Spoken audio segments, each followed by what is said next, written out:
Hello everyone, it's Lisa Turner here from Psychacademy, and I get asked this question all the time. And it's, how do I connect to my higher self, or how do I reconnect to my higher self? And here's what I wanted to share with you, my thoughts about this. So we can give you lots of hows and some ideas about that.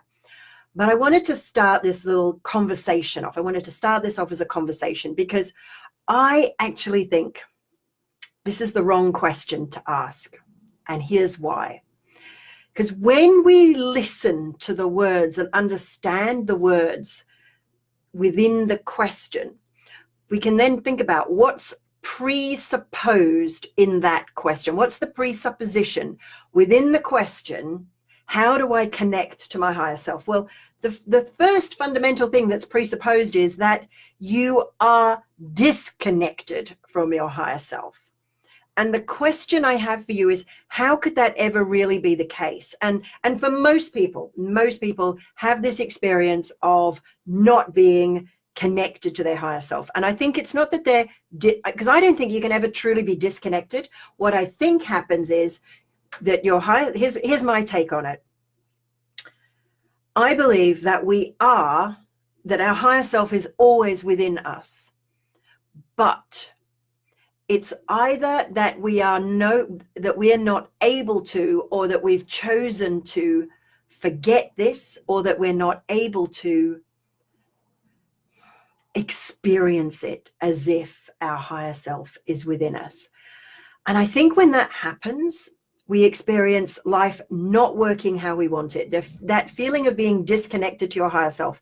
It's like you don't know what decisions to make. You don't trust your own knowing. You try and second guess yourself. And so here's here's the question I want to ask you. It's like, how could you ever be disconnected from it? What would life be like if you had if there was no connection to your higher self? It was just like it was gone. Your higher self has left the building. I don't think you'd be alive. I don't think you'd be living. So I want to suggest to you, and my invitation is for you to start considering that you are always connected to your higher self. It's just that you don't know consciously, you haven't got the conscious awareness of that. And the reason that people have the experience, this is my take on it, the reason people have the experience of being disconnected is that the way that you communicate with your higher self is via your unconscious mind. So we start from this premise that you have three minds: the conscious mind, which is everything you pay attention to; the unconscious mind, which is where all your programming and patterning and ego reside; and then there's your higher self, which is that part of you which is the yearning, which is God within, source within, angels within the individual. And the reason you don't have the conscious awareness of your higher self is because within your unconscious mind, which is how you communicate within the two, is that there's some kind of limiting patterning, or you're trying to make, so it's like you've got to go through the unconscious mind to connect to the higher self, to bring in that awareness of the higher self. Okay, so either because people don't know about the unconscious mind, or there's patterning within it that has caused us to forget that you are the living embodiment of source. So hi Julian, hi. So when you have that experience of or when you lack the experience of being and living from your higher self, trust me that it's probably patterning.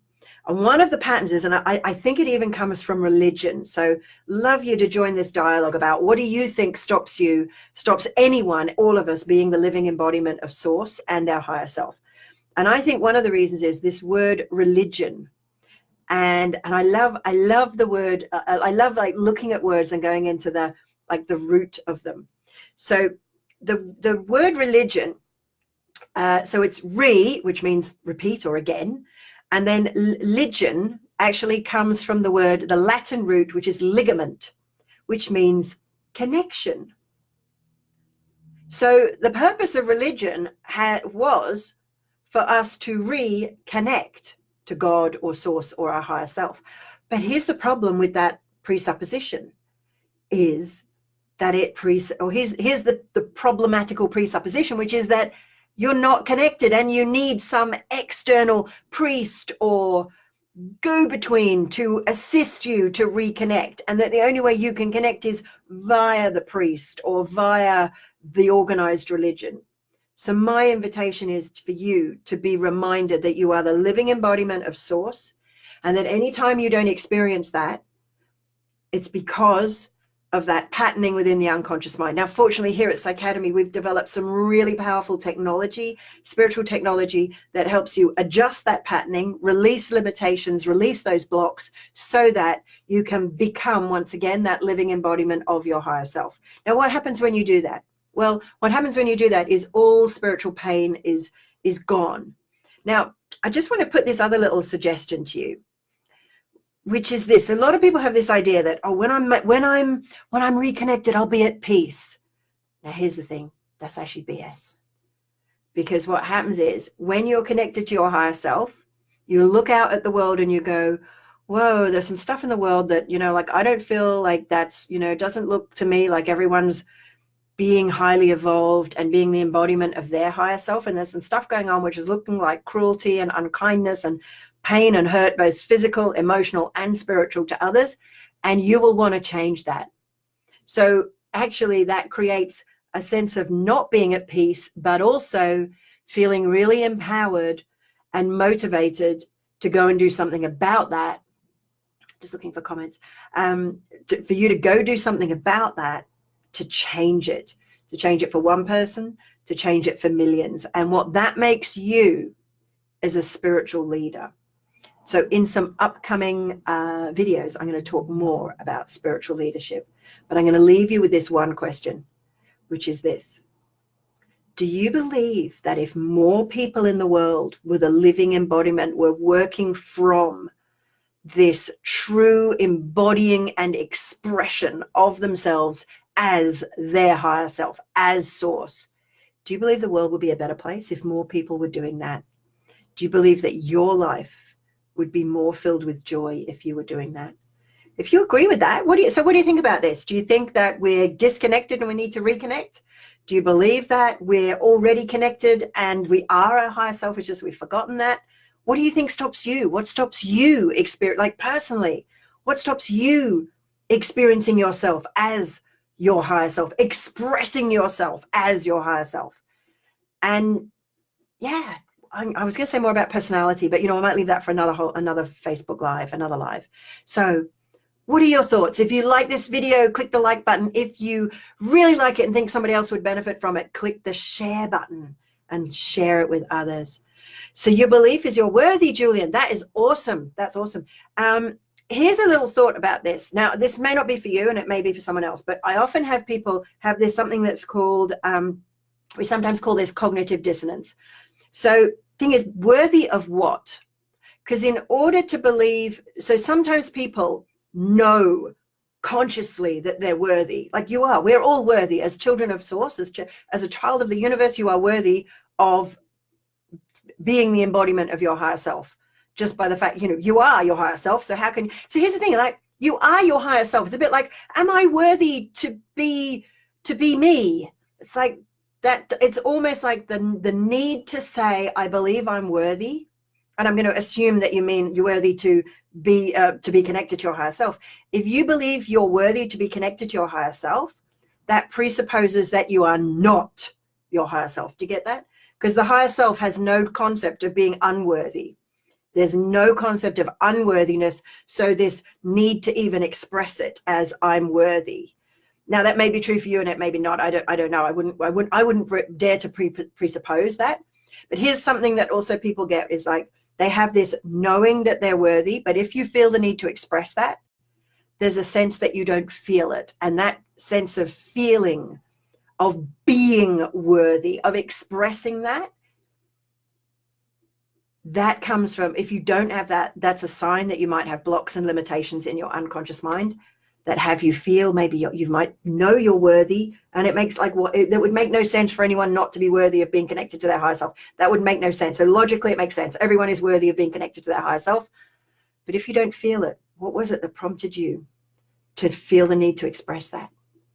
And I'm not maybe you just know it, and it's a knowing and it's a belief and you do feel it. But my invitation is to really Are you your higher self? And the only reason you wouldn't be was because there's some limitation there, even if you know you're worthy, because knowing and feeling and being are not the same.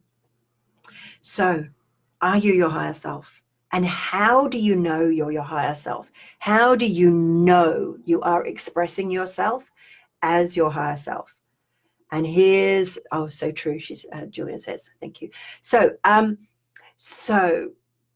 yeah, how do you know it? And here's one of the other things I want to put to you. You know, I said like there's this idea that being spiritual means you're always at peace. And actually, when you're the living embodiment of your higher self, there's often not a sense of peace. There's a sense of empowerment and being at choice and choosing to change stuff.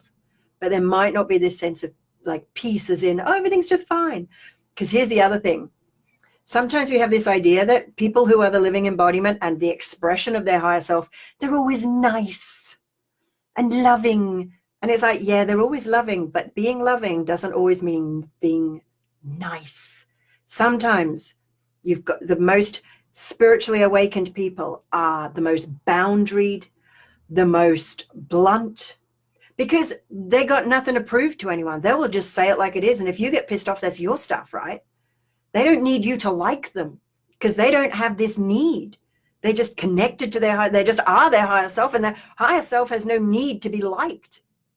The higher self just chooses to be. So Deborah says, hi. You've missed it, Deborah. You'll have to watch it from the beginning because I'm just about to close. So are you the living expression of Source? And if you are, how does that show up for you? How do you know it? And how do you know it when someone else does it? So till my next live, don't know where that'll be.